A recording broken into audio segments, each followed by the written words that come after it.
Well, it's a pleasure to be here. India has been very influential on me for almost half a century. I grew up in the 1960s in America. I think that's before many of your time. That was a tumultuous period in the United States, and India was actually very influential. There were two great philosophies of life, there still are. This is an oversimplification, but they've both been influential on me. And India today represents the epitome of both, I would say.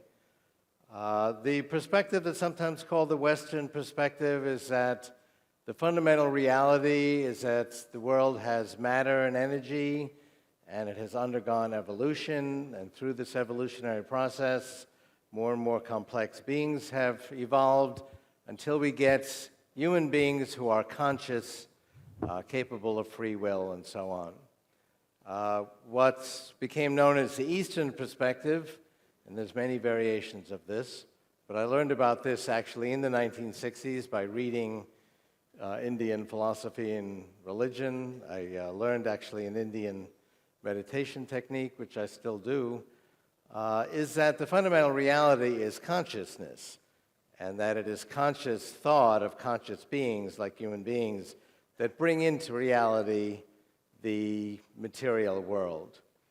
And I'm writing a book right now on the brain. We actually have both of these philosophies in our minds. My own view is that despite the fact that they're contradictory, they both have to be true. It'd be foolish to deny science and evolution and the reality that evolution has created conscious beings. On the other hand, it would be foolish to deny the fundamental reality of consciousness as being the only thing that's really important. What is fundamentally important, if you look at our decisions, is conscious beings, like human beings, and material objects exist and are important to the extent to which they can influence the lives of conscious beings. And even though these seem to be contradictory, I think they're both true. And India today represents the epitome of both perspectives. The religious traditions and spiritual and philosophical traditions here continue to deeply influence the world and myself. And India has become a leader in science and mathematics and engineering. I would say maybe a third of the people I work with are either from India or from Indian descent. India has a great tradition of excellence, particularly in mathematics, but in all of these different endeavors.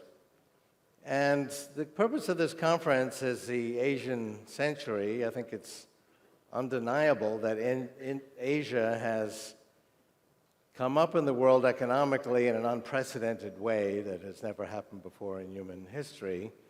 But I would look at it a little differently. I think it's a phenomena that is affecting everyone, and I'll explain to you why I think that's true.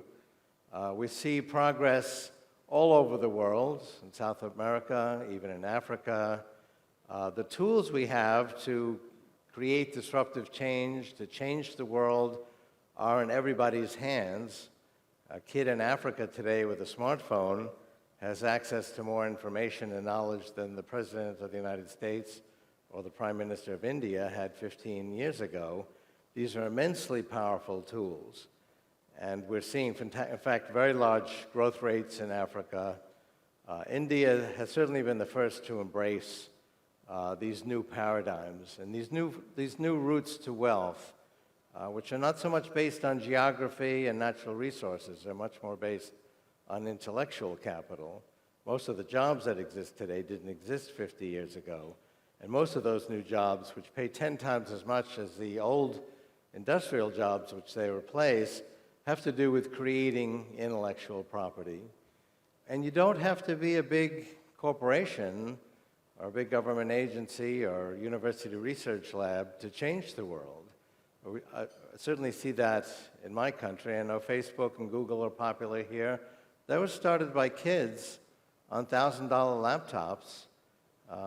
Zuckerberg was looking for a better way to to meet girls. In the United States, you get every year these books which had little pictures of the freshmen. So if you got a blind date with a freshman, you could look up and see what he or she looked like, and would tell you a few things about that person, likes volleyball, sings in the glee club. They were called Facebooks. So he said, hey, we could put these online. He did that with $19,000 of capital. Today they have almost 1 billion users. Same thing with Google. It was a couple of students. It was kind of a late-night bet in a dorm room, basically a bit of bravado that they could actually reverse the links on the internet. You know, the internet has these web links that go forward. Larry Page said, hey, you know, I could reverse those links and create a search engine so you could find any piece of information. And they basically engaged in a personal duel to see who could do that first. They did that on $1,000 laptops. If any of you are thinking of starting a fashion line, you might want to get this woman, Tavi Gevenson, on your side. She makes and breaks fashion lines all over the world. She was on the cover of Vogue magazine recently. She's 14. She started her blog when she was 11. And there are many other examples like that. I'm mentoring a young woman. She's actually a girl, 17 years old. Laura Deming has a cure for Alzheimer's. She claims to have a cure for Alzheimer's. Looking at the science, it looks quite sound. She's raising $25 million with backing from Peter Thiel, who is the venture capitalist behind Facebook. The point is that we have democratized the tools of creativity. In fact, we've democratized a lot of things. I wrote in the 1980s that the Soviet Union, which was then going strong, would be swept away by the then emerging social network. Early forms of email over teletype machines, fax machines. People thought that was crazy, that the mighty Soviet Union, a superpower built to last, is going to get swept away by a few teletype machines, but that's exactly what happened in the 1991 coup against Gorbachev. We saw a rise in political democracies during the 1990s with the rise of the web. We're seeing the effect of social networks today on politics. It's not just political politics. It's really all kinds of relationships. If a woman goes to a doctor with a chronic disease anywhere in the world, she's part of a community and communicating with other people who have that same condition. It might be thousands of people or millions of people. That's gone through 3 phases. The first phase was just to share information so that person would have more knowledge about that disease than the doctor, because the doctor's tracking lots of diseases.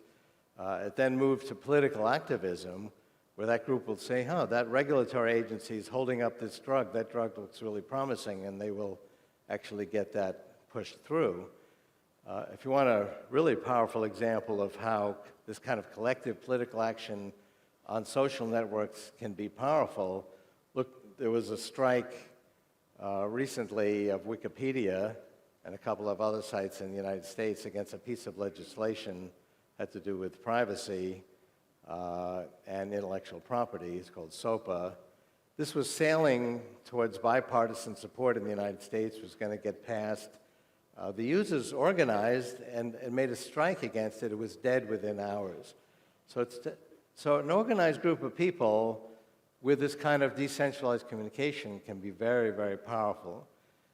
The third really exciting thing is these groups are actually solving the problem now. We have collaborative decision-making.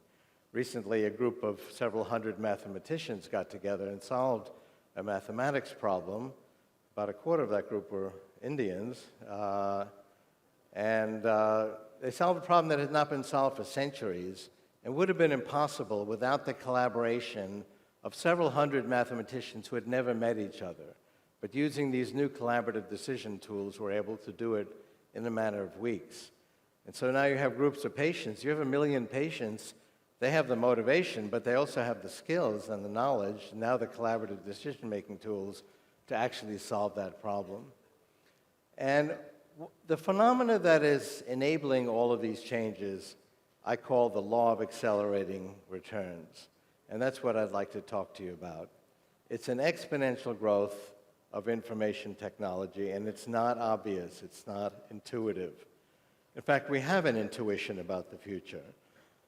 Our intuition about the future is linear, not exponential. You might wonder, well, why do we have brains? We have brains in order to predict the future.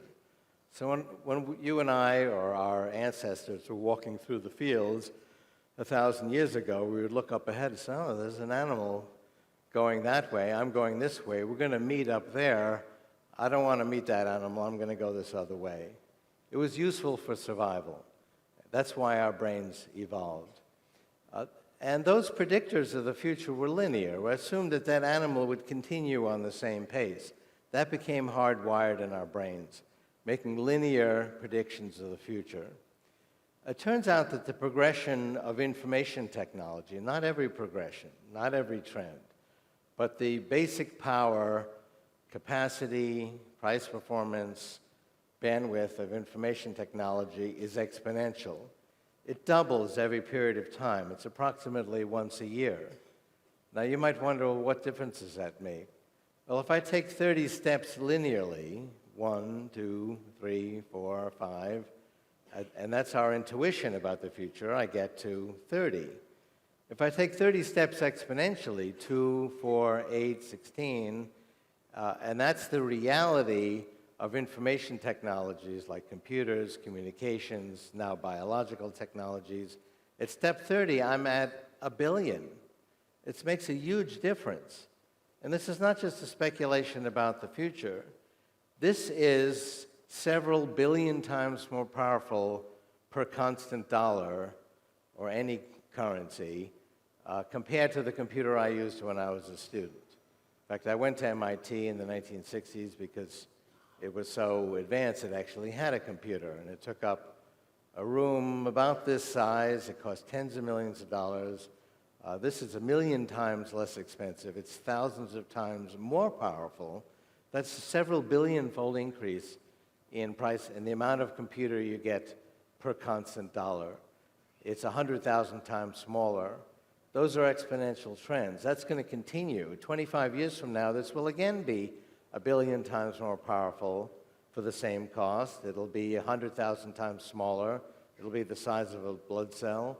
It will go inside our bodies and keep us healthy from inside. And that's just a constant trend which we've already seen. But people don't think in an exponential manner. I first noticed this about 30 years ago because I realized that the key to successful as an inventor was timing. And that's the reason that most inventions don't succeed is the timing is wrong. So I began to think, is there something we can anticipate about where technology will be in the future?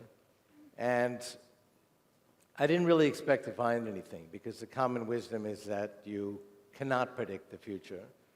Well, I started looking at various phenomena.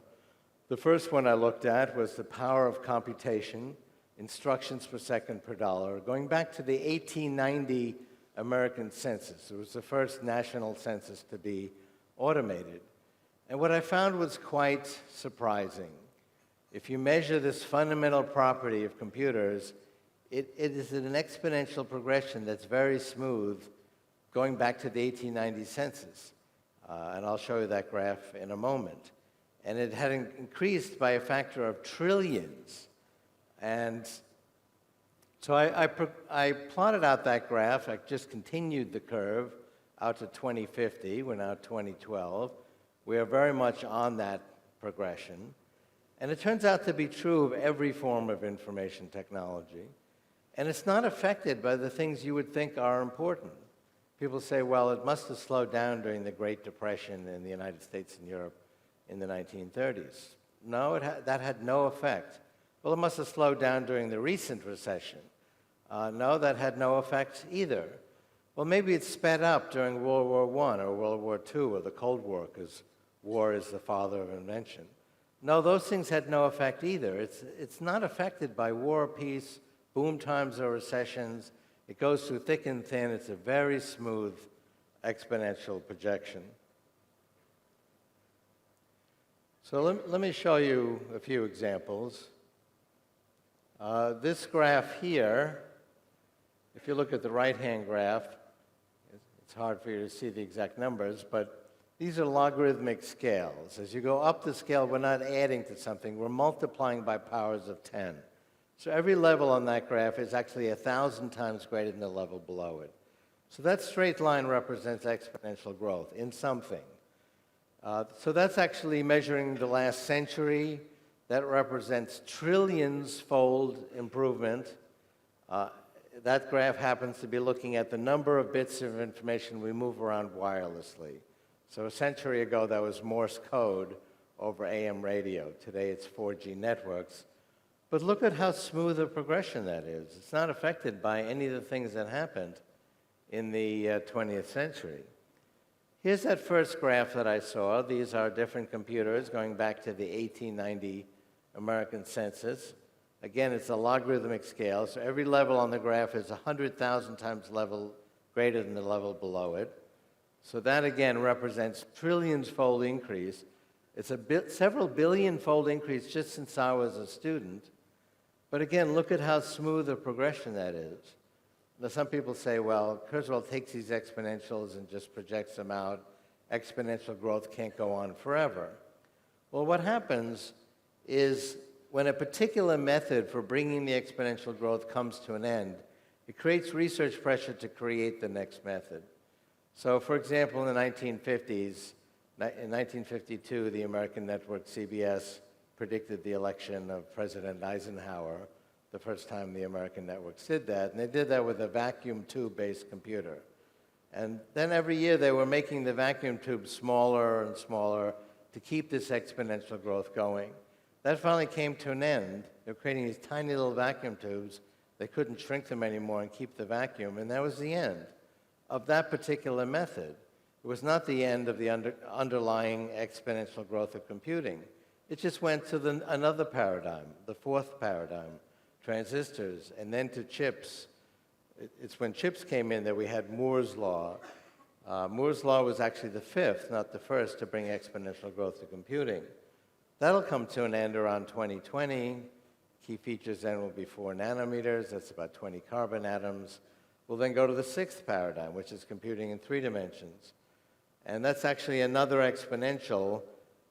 We've had exponential growth in the rate of exponential growth. But again, look at how smooth a trajectory that is. It's really quite remarkable. So I don't want to dwell on these examples of electronics, but this is the graph on the top is the cost of a transistor. You could buy a transistor for $1 in 1968. You can get several billion for $1 today, and they're actually better because they're smaller, so they're faster. The cost of a transistor cycle has come down by half every year. That's a 50% deflation rate in the value of electronics. That's why you can buy an iPhone or an iPad today that's twice as good as the one 2 years ago for half the price. It's a 4-fold increase in price performance. And it's not because Apple is so clever. That's true of all of electronics. And it's true of every form of information technology. And we actually more than make up for it. This is what is actually responsible for all economic growth, is this exponential growth in information technology. We more than double our consumption every year. We've had 18% growth every year in every form of information technology in constant currency, despite the fact you can get twice as much of it every year for the same price. And the reason for that is as price performance hits certain points, whole new applications explode on the landscape, whether it's fax machines, cell phones, search engines, social networks. You know, when price performance reaches digital cameras, price performance reaches certain levels, those applications explode. So a major new area that has just become an information technology, which was not an information technology up until just recently, is biology, health and medicine. That used to be hit or miss. We would just kind of find things accidentally that worked. Sometimes we would systematically look for them, but we couldn't design them. So we'd go through a lot of things and see, well, can we find something that lowers blood pressure or that kills the HIV virus? But we couldn't actually understand how these methods worked and actually reprogram them away from these diseases. That is the new paradigm now, to actually update the outdated software that runs in our bodies. And what is enabling this to take place is the Human Genome Project, where we have sequenced, figured out the actual software of life. That, by the way, was an exponential progression, too. Halfway through that project, it's a 15-year project, 7.5 years later, 1% of the project had been completed. So mainstream scientists said, I told you this wasn't going to work. You're halfway through the project, you finished 1%. 1% in 7 years is going to take 700 years, just like we said. That's linear thinking. That's what's intuitive and hardwired in our brains. My reaction at the time was, no, we're almost done. Once you get to 1% on an exponential progression, that's only 7 doublings from 100%. 2, 4, 8, 16, 32, 64. And indeed, 7 years later, the project was finished. It continued to double every year. And every aspect of biology has continued to advance in that exponential manner. We are now actually modifying that software. How long do you go before updating the software on your cell phone and your notebook computers? This is probably updating itself now as I speak. But I'm walking around with outdated software in my bodies, and it's not a metaphor, it's literally true, that hasn't been changed in thousands of years. One thing you wanted me to mention was the fat insulin receptor gene. That gene basically says, hold on to every calorie because the next hunting season may not work out so well. That was a very good idea 1,000 years ago. You worked all day to get a small number of calories. You needed to store them. There were no refrigerators, so where did you store them? You stored them in the fat cells of your body. And you store them all. That's what that gene says. There was an experiment, actually, I know the scientists near where I work in Boston, that turned that gene off, and we have means now of turning genes off, called RNA interference. And these animals then ate ravenously. They ate a lot, and they remained slim, and they got the health benefits of being slim. They didn't get heart disease, they didn't get diabetes, they lived 20% longer. They got the health benefits of eating less while eating more, and they're working with a drug company to bring that to the human market. That's just one of the 23,000 genes we'd like to consider modifying. So we've identified genes that are important for cancer to progress, for heart disease to progress, and are reprogramming them. We're learning how to reprogram the cells in our body. For example, half of all heart attack survivors have a damaged heart. My father had this condition. He died of it in 1970. Later on in his life, he could hardly walk because his heart was damaged, and there was nothing you could do about it. Now you can actually get a therapy of taking your own stem cells and putting them in the heart and rejuvenating the heart to actually fix the heart that's been damaged in a heart attack.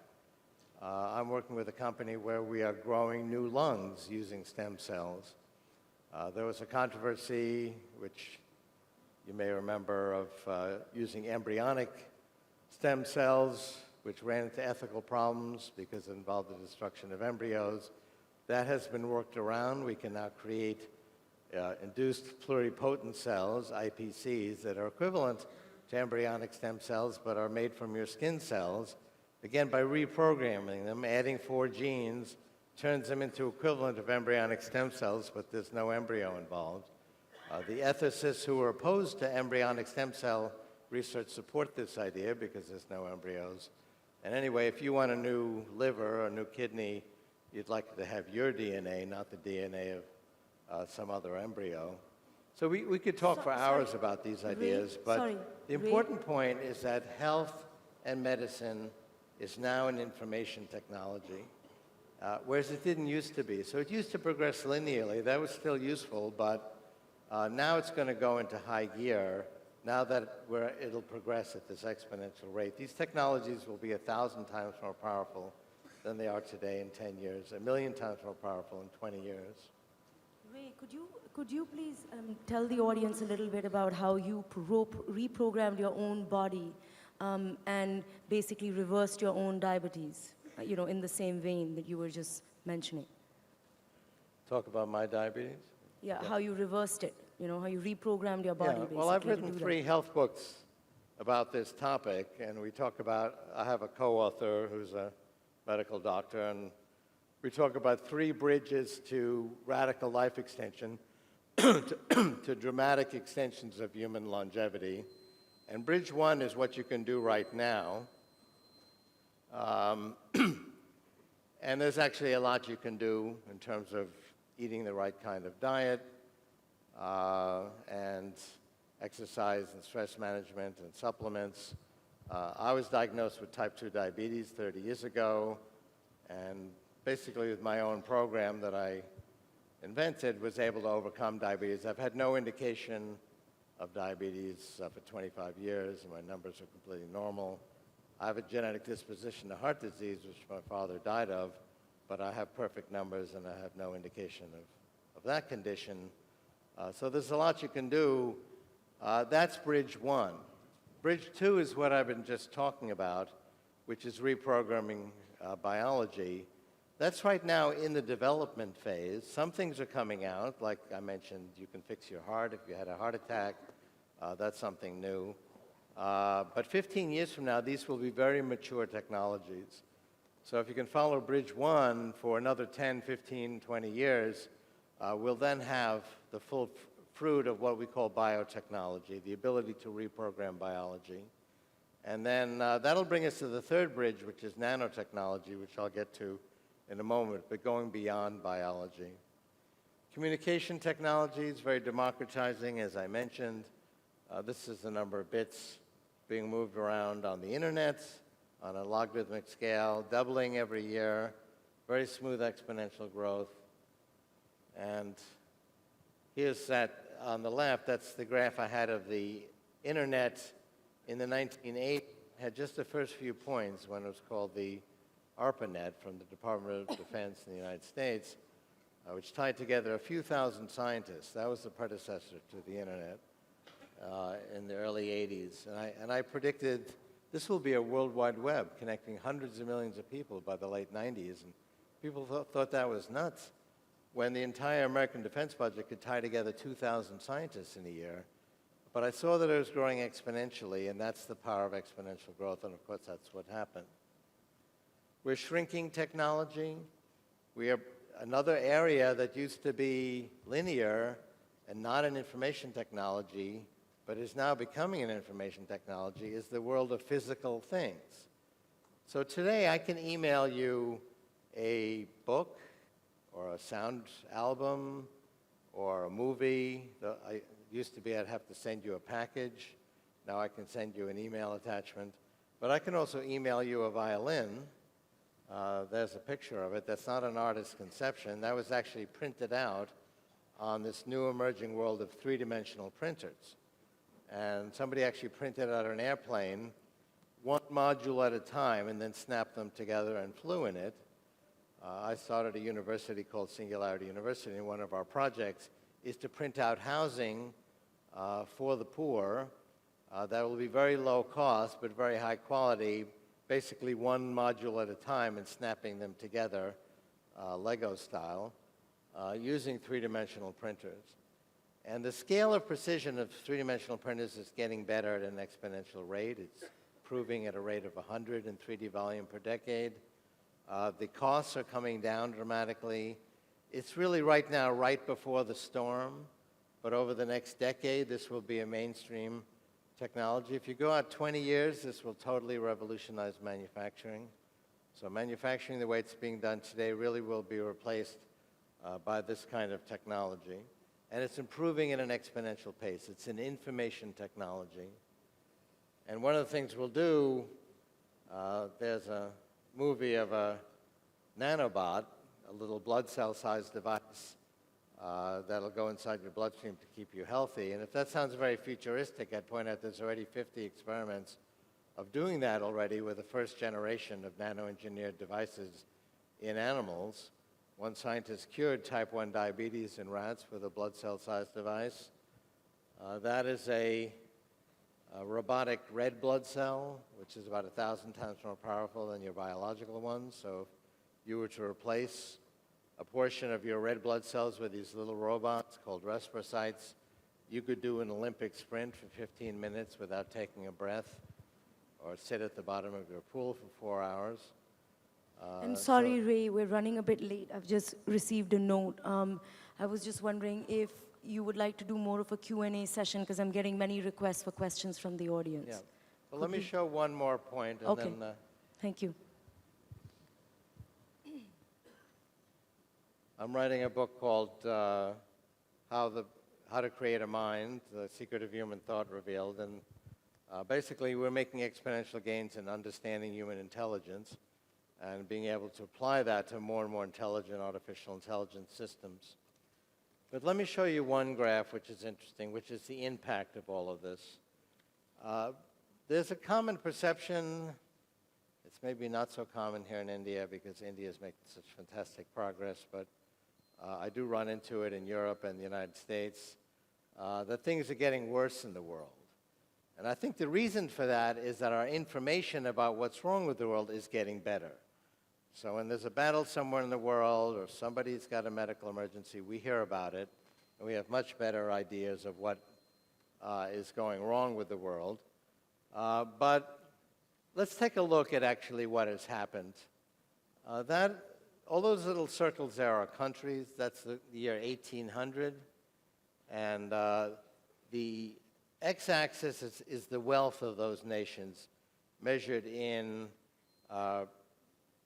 income per person per year, which was in the hundreds of dollars at that time. And on the y-axis, it's longevity. How long did people live?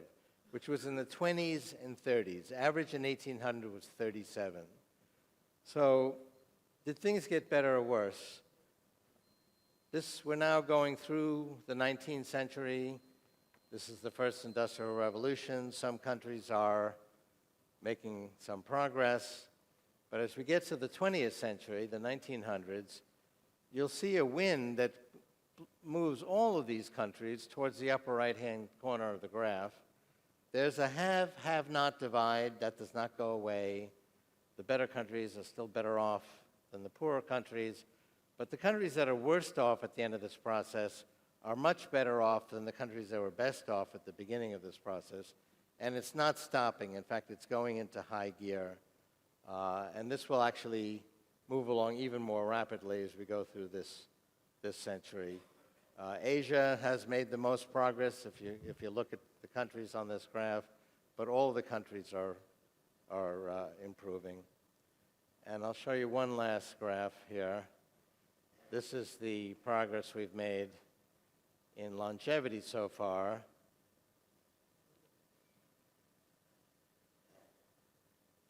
Longevity was like 20,000 years ago, 37 in 1800, 48 in 1900. This was from the linear progression of health and medicine before it was an information technology.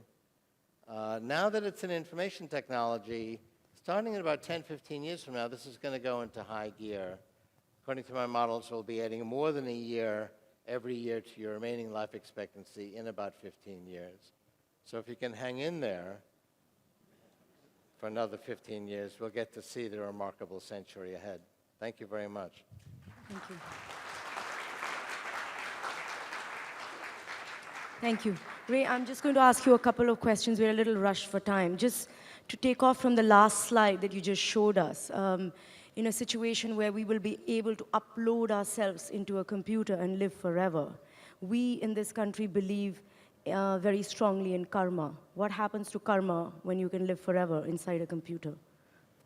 Well, it's not exactly how I envision things happening. I mean, in my view, this is already part of who I am. It's not inside my body or brain yet, but it might as well be. I'd like it to be, so I wouldn't lose it. When I do lose it, I feel like I've lost part of myself. When there was a strike in the United States of Wikipedia, and I felt like part of my brain had gone on strike. So these are actually already part of who I am. This part, the non-biological part, is backed up. We actually have information in our bodies and brains. It's not a metaphor, and that's not backed up. My view is go out 25 years from now, this will be so small, it'll be the size of a blood cell. It will literally go inside our bodies and brains. I think that's an arbitrary distinction, whether it's inside or outside. It's already part of who I am. We'll still be biological, but we'll have a non-biological part. The non-biological part will be backed up. In my mind, I believe in karma. I think it has to do with the consequences of our actions. When we become adults, we are responsible for what we do, and that follows us forever, and that's karma. And that's not going to go away, but our capabilities will be greater. It's already greater. I mean, I can see it. I've been managing work groups for 45 years. I can have a few people now in a few weeks, and they accomplish what used to take 100 people years. We are smarter and more capable and more productive, and certainly India is a prime example of that because of these physical and mental extenders. But karma, which is basically our responsibility, and we are responsible creatures who have free will, that's only amplified as we sort of amplify our own abilities. So in your world, what does bad karma look like? You get a virus, or what happens? Well, you can read any kind of literature, including literature about the future. If you read science futurism literature, there's still consequences of our actions. We are responsible for the well-being of others, and I think it's just inherent. I'm an inventor. What gives me a thrill is to actually create something that has a benefit to people's lives, and that benefit isn't in some other earthly reward. It's just actually experiencing having a positive impact on someone else. In my case, it's as an inventor. It might be a mother with a child or a teacher. That's its own reward. But if you read science futurism, it's just like literature of the past. People do somehow experience the positive and negative consequences of their actions. And how do you reconcile God with the idea of creating these superhuman beings? Well, I think there's two spiritual aspects to what I've been talking about. One is that evolution is itself a spiritual process, because if we look at what happens during evolution, if we look at biological evolution and then technological evolution, the evolving entities become more knowledgeable, they become more creative, more intelligent, more beautiful, and they become greater in the very qualities that we ascribe to God. If you look at, there's of course many religious traditions, but they have a lot in common. In my religious upbringing, we actually studied all the different religions of India and everywhere in the world, and noted that all of them describe God in similar ways as being unlimited in those very qualities: intelligence, knowledge, all-knowing, creative, beauty, high-level emotions like love, infinitely loving. Well, that's exactly what we see in evolution. They don't become infinite like God, but they become greater in those qualities. So they become more godlike. So therefore, evolution, while never becoming fully like God, is moving in that direction, and therefore, and becoming more godlike. Therefore, it's a spiritual process. That's the first point. The second one is that what is the ultimate spiritual value? It's what I started my remarks with. It's consciousness.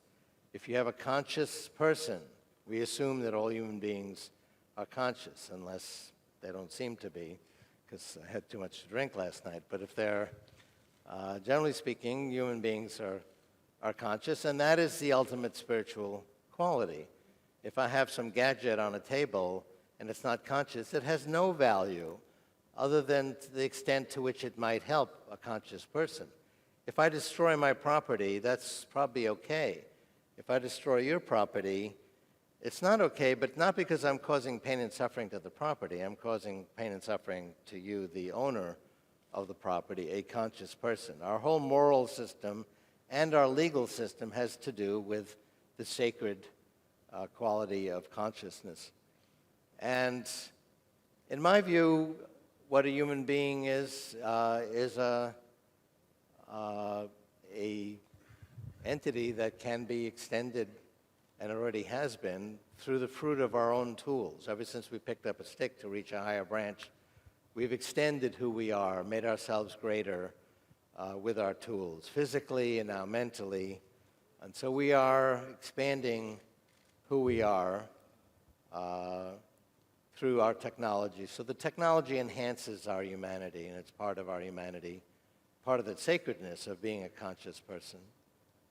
So we're being pulled off air, but I want to ask you one quick question, really quickly, because I see a lot of beautiful women in the audience here, and all of us want to know, have you already found Bridge 1 to anti-aging? Well, Bridge 1 inherently is not perfect. Otherwise, we wouldn't need Bridge 2 and Bridge 3. So I, for example, take a lot of supplements, but I also eat a healthy diet. 200 supplements for anyone else out there. 150. It's reduced. 150 supplements. And that's because our being natural isn't good enough, although these are natural supplements. But if I didn't take some supplements, I would have diabetes, I would have heart disease.